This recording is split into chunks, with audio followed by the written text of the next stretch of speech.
ରାମ ନାରାୟଣ ରାମ ଜୀବନର ଯାତ୍ରାରେ ଯେହେତୁ କୌଣସି ବ୍ୟକ୍ତି କଏକି କରୁଛି ଶତ୍ରୁ କିମ୍ବା ବିପଦରେ ପଡ଼ିବାକୁ ପଡ଼େ, ଏହିପରି ଅନେକ ଘଟଣା ଅଛି। ଆମର ଜୀବନର ପ୍ରତ୍ୟେକ କାମ ପବନ ବାଙ୍କୁ ଆଘାତ ଓ ପ୍ରତିଘାତ ମଧ୍ୟରୁ ଗୁଜରିଥାଏ। ଆଧ୍ୟାତ୍ମିକତା ଉପରେ ମଧ୍ୟ ଏହି କଥା ଲାଗୁ ହୁଏ।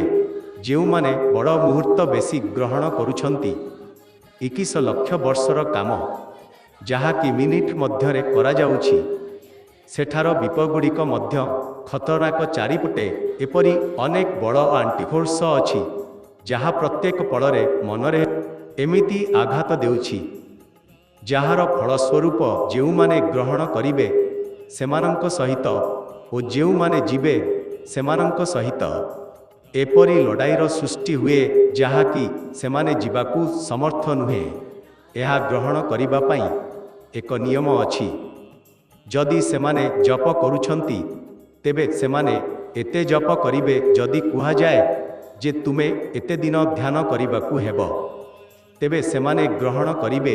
କିମ୍ବା ଯଦି କୁହାଯାଏ ଯେ କିଛି କରିବାକୁ ନାହିଁ, ତୁମେ ଯାହା ଚାହାଉ କର, ପ୍ରେମ ଓ ମୋହବ୍ବତ ରଖ, ତେବେ ଏହା ହୋଇଯିବ। ଯେଉଁମାନେ ଗ୍ରହଣ କରିବେ ସେମାନଙ୍କ ସହିତ ଯେଉଁ ପ୍ରେମ ରହିବ, ସେଥିରେ କୌଣସି ଦୁର୍ବଳତା ନାହିଁ। ଏହାକୁ ଧ୍ୟାନ ଦେବାକୁ ପଡ଼ିବ।